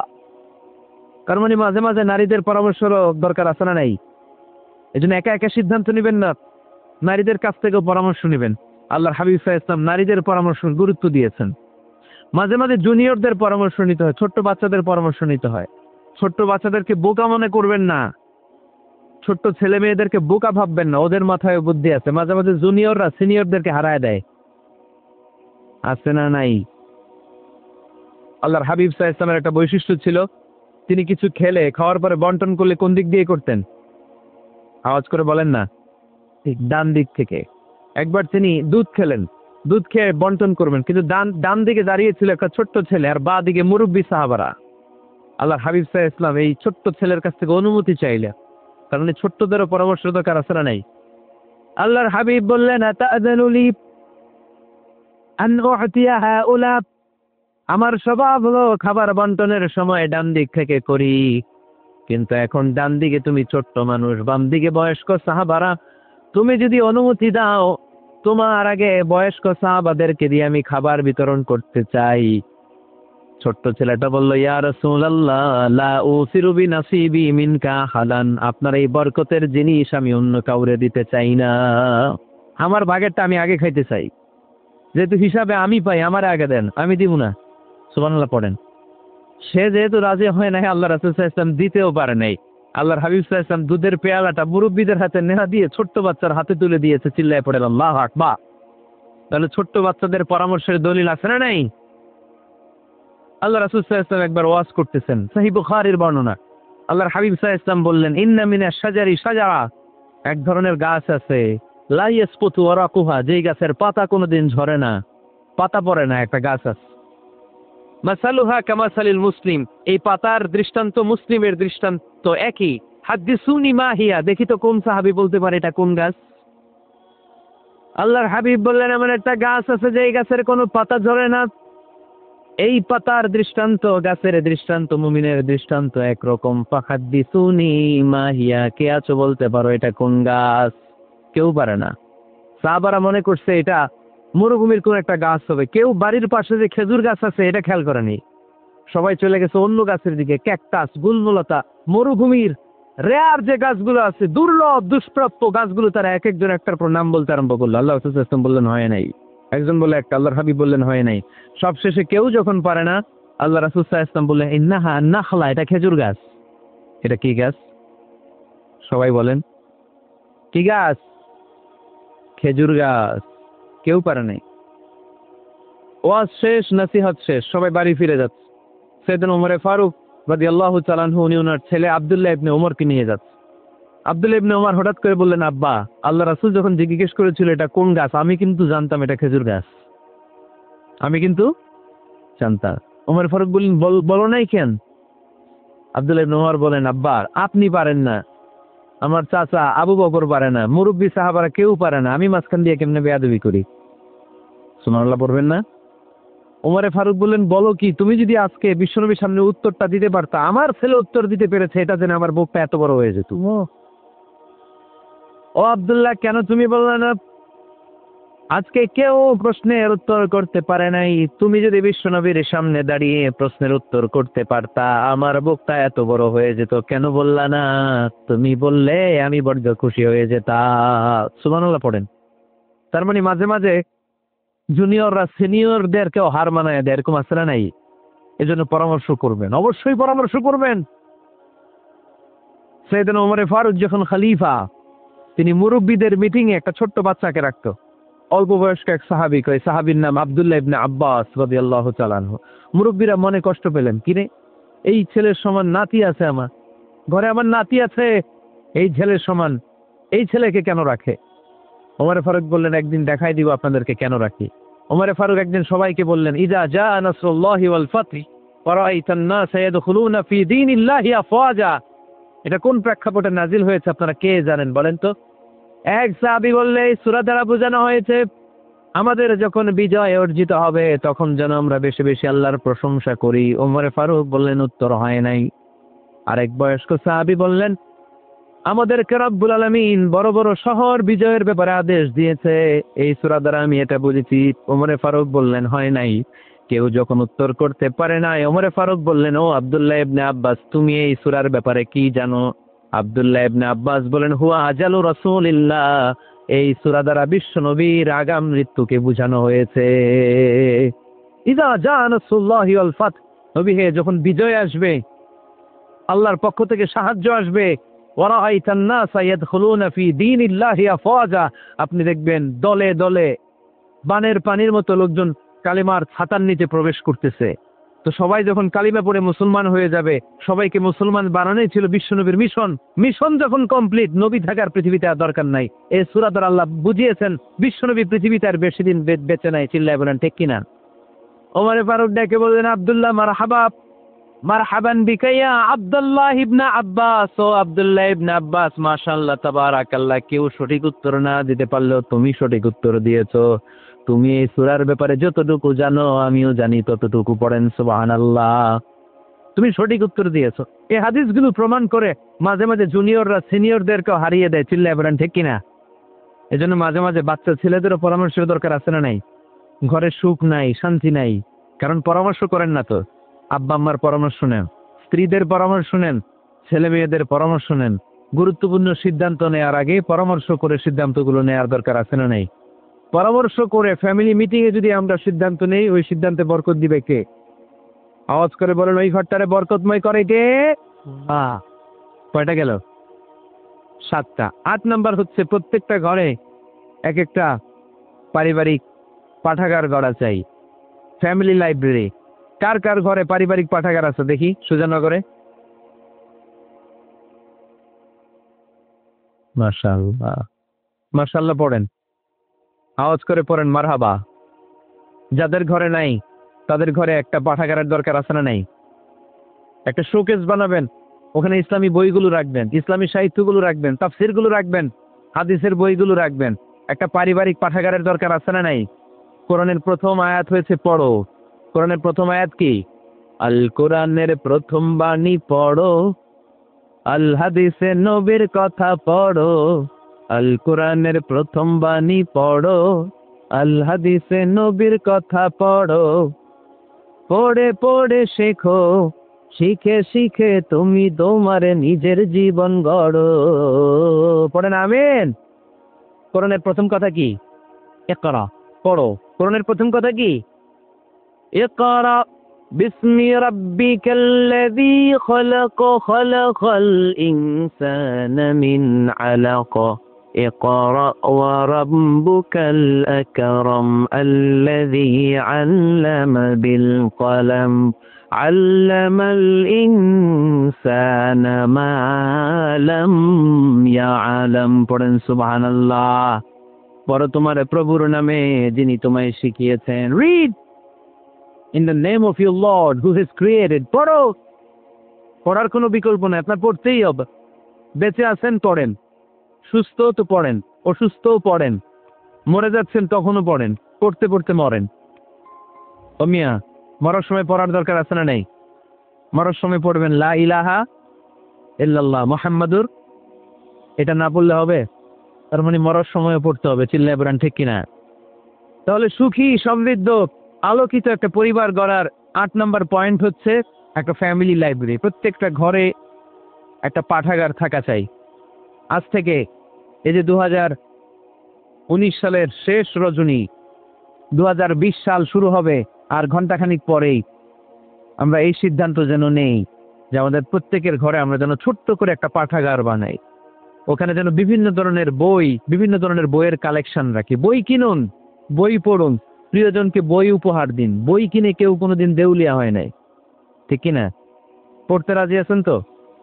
এই যে কোরআনের বঙ্গানুবাদ পাওয়া যায় না এখন, কথা বলেন। স্মার্টফোন আছে কার কার দেখি? হ্যাঁ, কারা কারা স্মার্ট দেখি? হাজার হাজার স্মার্ট, মাশাআল্লাহ। এই স্মার্টফোনের ভেতরে আল কোরআন নামে বাংলায় কোরআনের একটা অ্যাপস পাওয়া যায়।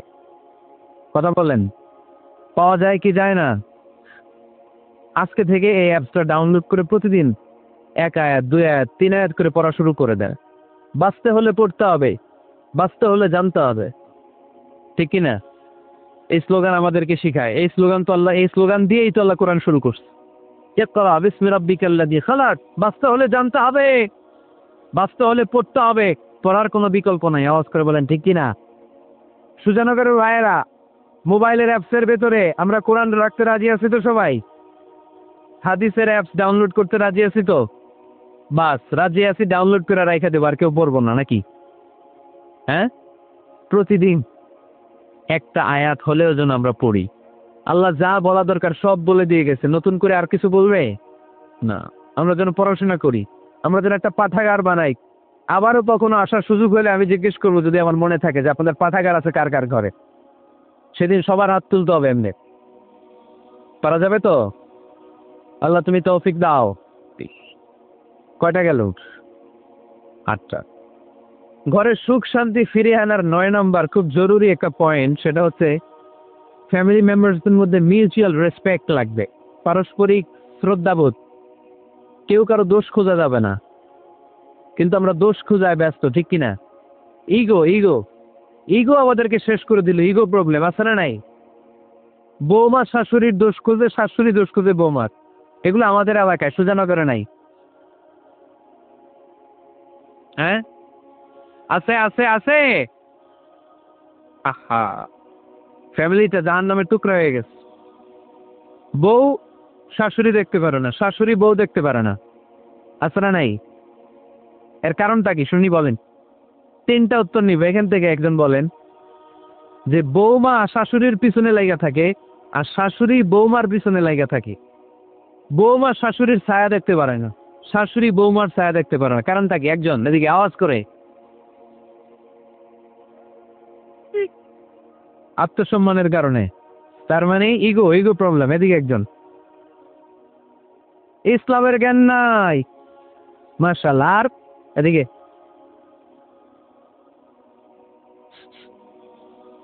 স্টার জলসা। পাওয়া গেছে। স্টার জলসায় যা দেখায় ওইটাই ঘরে চলে না? স্টার জলসা হচ্ছে কেমন করে শাশুড়ির সাথে বউয়ের গিরিঙ্গি লাগানো যায়, এটার প্রশিক্ষণ, ঠিক কিনা? ভয়ঙ্কর। তাহলে এগুলো দেখা বাদ দিতে হবে। এগুলো যতক্ষণ ঘরে থাকতে হবে না, হবে না। রিমোট কন্ট্রোল কেড়ে নেবেন, কেড়ে নিয়ে মাইল লাগাই দিবে। একটা ক্ষুধার্ত বাঘ 1 মাস খায় নাই, তারপরে হরিণের মাংস পাইছে। ওই বাঘের বুঝ দিল বাঘের কাছ থেকে হরিণের মাংস টেনে নেওয়া যায়, কিন্তু আমাদের মা বোনদের হাত থেকে হিন্দি সিরিয়ালের জন্য টিভির রিমোট কন্ট্রোল কেড়ে নেওয়া যায় না। দিবে না রিমোট কন্ট্রোল। এই জন্য আপনাদের কথা অনুযায়ী এই জি বাংলা স্টার জলসা হিন্দি সিরিয়াল হচ্ছে বৌমা শাশুড়ির গিরিঙ্গি বা দ্বন্দ্বের প্রধানতম কারণ। তাহলে হিন্দি সিরিয়ালকে ঝাড়ু পেটা করে বের করে দিতে হবে। এগুলোর সাথে মুসলিম পরিবারের কোনো সম্পর্ক। আরো কিছু কারণ আছে, এগুলো আমি বের করছি, শুনবেন। বৌমা শাশুড়ির এই ঝগড়ার প্রধান কারণ হচ্ছে জেনারেশন গ্যাপ, ঠিক কিনা? শাশুড়ি এক জেনারেশনের আর বৌমা আরেক জেনারেশনের। শাশুড়ি ভাবে একরকম, বৌমা ভাবে আরেক রকম। শাশুড়ি চায় বউর উপর খবরদারি করতে, বউ চায় শাশুড়ির উপর খবরদারি করতে। এই ডমিনেটিং এর কারণে কিলাকিলি আছে না নেই? আহা, এটা ঠিক না। আমার শাশুড়ি মায়েরা যারা আছেন, প্রথমে শাশুড়ি দিয়ে শুরু করি। আমার মাইকের আওয়াজ যে ঘরগুলাতে যায়, আমার শাশুড়ি মাদেরকে বলবো বউদের উপর অত্যাচার করবেন না। ছেলেরে প্রশ্ন করে, তোর কাছে তোর বউ বড় না আমি বড়? আছে না নাই? এটা একটা প্রশ্ন হইল। তোর বউ বড় না আমি বড়? দুইজনেই বড়। তা এক ছেলে সুন্দর উত্তর দিছে, আমার কাছে ভালো লাগছে উত্তরটা শুনে। এক মা প্রশ্ন করছে, তোরে এতদিন আমি লালন পালন করে বড় করলাম, জীবন যৌবন তোর জন্য শেষ করলাম, আজকে বউ পাইয়া বউ তোর আপন হয়ে গেল। এবার ছেলে উত্তর দিছে, মা আমার মুখ থেকে মা ডাক শোনার জন্য তুমি কি কষ্টটাই না করছো জীবনে। 10 মাস আমারে পেটে ধারণ করলা, খাইতে পারো নাই, বমি করছো খালি, ওষুধ খাইছো, তোমার পেট কেটে আমারে বের করা হয়েছে, 2 বছর আমারে দুধ খাওয়াইছো, পেশাব পায়খানা পরিষ্কার করেছো। বয়স যখন 3-4 তখন তোমার আমি মা ডাকছি, এই মা ডাকটা শোনার জন্য তুমি এত কষ্ট করছো। আর আরেক বাড়ির মাইয়া এই ঘরে আইসে তোমার মা ডাকা শুরু করছে। যেই মেয়েটা তোমারে মা ডাকে সে আমার আপন হবে না কেন মা? ঠিক কি না? এই মা ডাক শোনার জন্য তুমি এত কষ্ট করলা, আমারে লালন পালন করলা, 10 মাস পেটে ধরলা, পেশাব পায়খানা পরিষ্কার করলা, এরপরে মা ডাক শুনতে পারছি। আর আরেকবারের মেয়ে জানা নাই চিনা নাই এসেই তোমার ডাকা শুরু করছে মা। তো যে আমার মারে মা ডাকে তার স্থান তো আমার কলিজায়, ঠিক কি না? শাশুড়ি আম্মারা যারা আছেন প্লিজ বৌমাদেরকে কষ্ট দিয়েন না। অনেক শাশুড়ি আছে পান থেকে চুন খসলে রেগে যায়, পদে পদে স্ত্রীর ভুল ধরে, বউয়ের ভুল ধরে, আছে না নাই? এটা করবেন না। সে তো নতুন, আপনার অনেক এক্সপিরিয়েন্স হতে তার সময় লাগবে, তাকে সময় দিন, তাকে ভালোবাসুন, ঠিক কিনা? না বুঝে সামান্যতে বৌমারে বদদোয়া দেয়, এরকম আছে না নাই? কিন্তু বুঝতে চায় না বৌমারে যদি বদদোয়া দেয় তাহলে তার নিজ ছেলের পরিবারের ক্ষতি, পেটে ধরা যে ছেলে, ছেলের পরিবারের কিন্তু ক্ষতি, তার আপন নাতি নাতনিদেরই ক্ষতি। আওয়াজ করে বলেন ঠিক কিনা? বৌমাকে বদদোয়া দিয়েন না। বৌমাকে নিজের মেয়ের মতো দেখবেন, সমাধান আমি দিচ্ছি। কেমন দেখতে হবে? নিজের মেয়ের মতো। নিজের মেয়ে সকালে ঘুম থেকে উঠে 11টা, ওইটা সমস্যা নাই, বৌমা কেন উঠতো না? ওইখানেই ঝামেলা, আছে না নাই?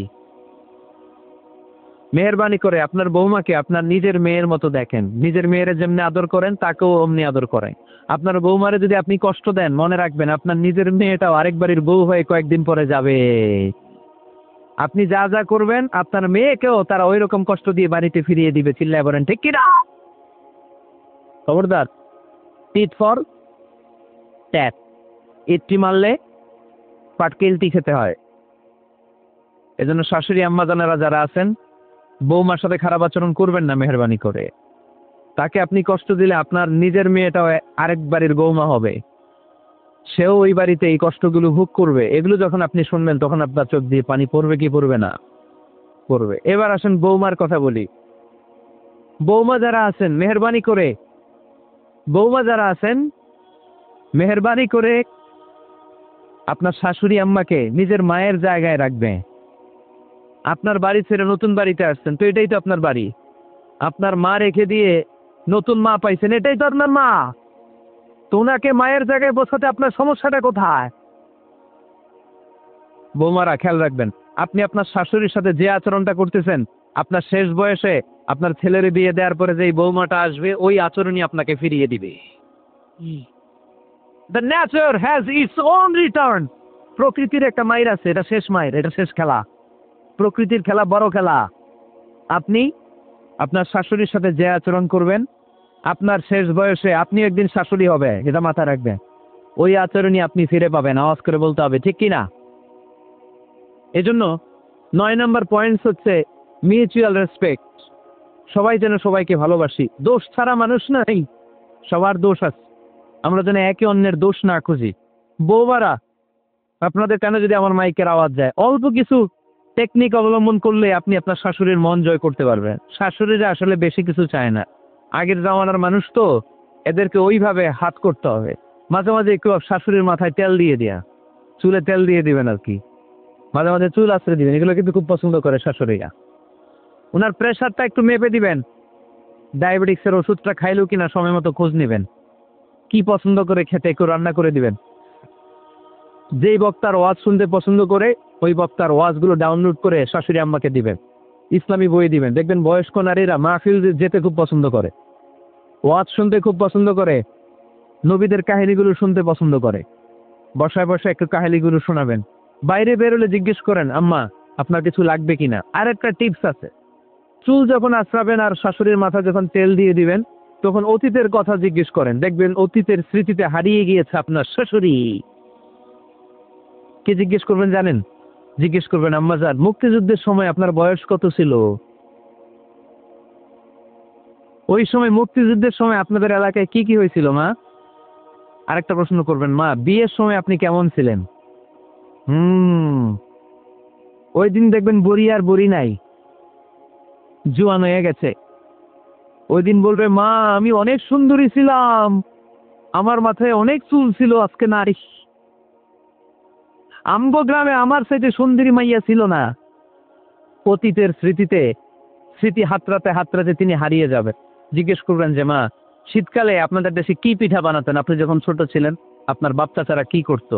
এগুলো জিজ্ঞেস করলে উনি স্মৃতির পাতা হাতড়াতে হাতড়াতে চোখ দিয়ে দাঁড় দাঁড় করে ওনার পানি ঝরতে শুরু করবে। আপনার জায়গায় ওনার হৃদয়ের মণিকোঠায় এমন জায়গায় পৌঁছবে আপনার ছাড়া উনি কিছুই বুঝবে না।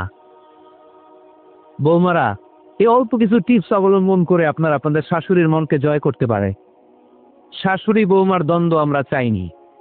আমরা চাই শাশুড়ি বৌমাকে নিজের মেয়ের মতো জানো, আর বৌমার শাশুড়িকে আপন মায়ের মতো ভালোবাসুক, ঠিক কিনা? এই মিউচুয়াল রেসপেক্ট কি পারে শাশুড়ি বৌমার দ্বন্দ্বকে দূর করতে আর ঘরটারে শান্তির টুকরা বানাতে। আওয়াজ করে বলেন ঠিক কিনা? কয়টা গেল? আর আছে কয়টা?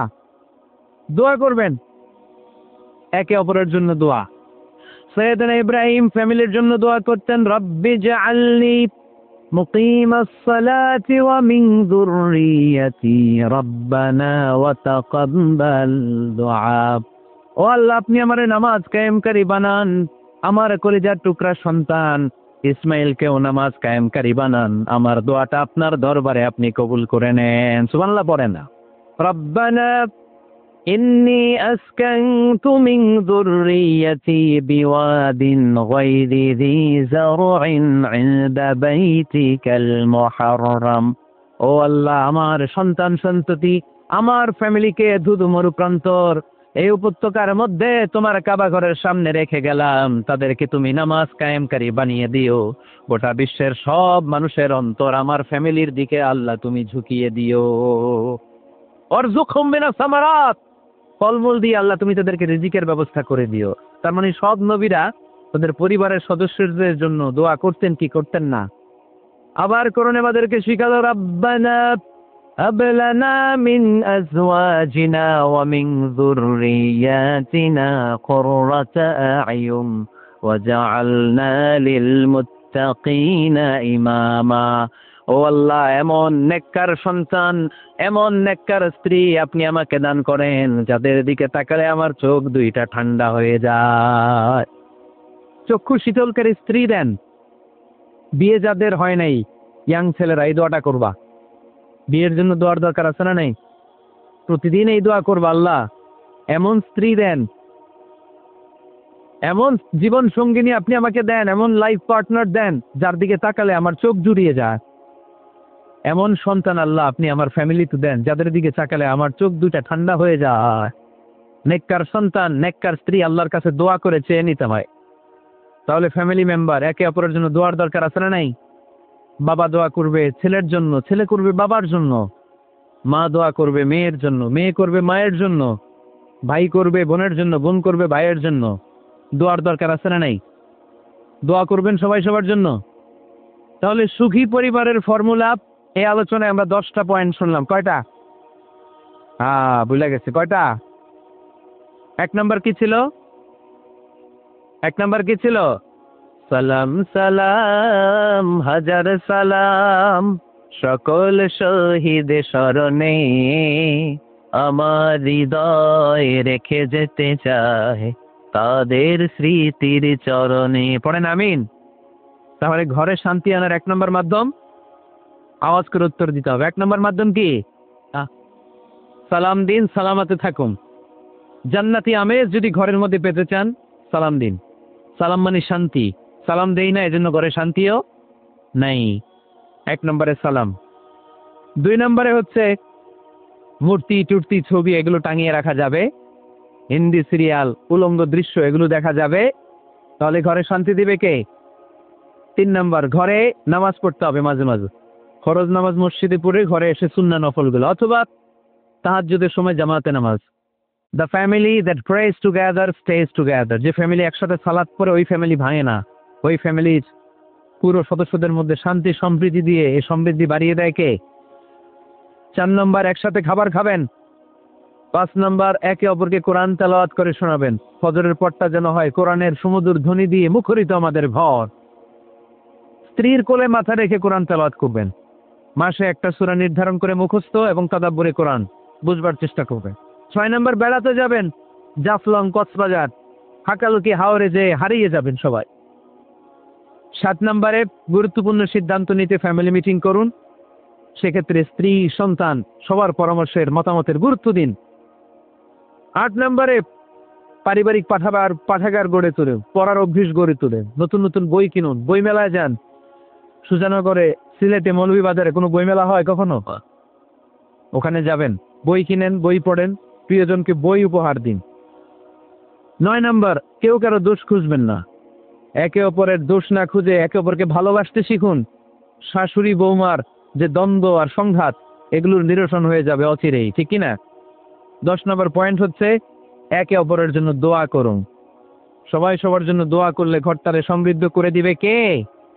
এজন্য আল্লাহ বললেন, ইয়া আইয়ুহাল্লাযীনা আমানু কু আনফুসাকুম ওয়া আহলিকুম নারা ওয়াকুদুহান নাসু ওয়াল হিজারা আলাইহা মালাইকাতুন গিলাদুন শিদাদুন লা ইয়াসুনাল্লাহা মা আমারাহুম ওয়া ইয়াফআলুনা মা ইউমারুন।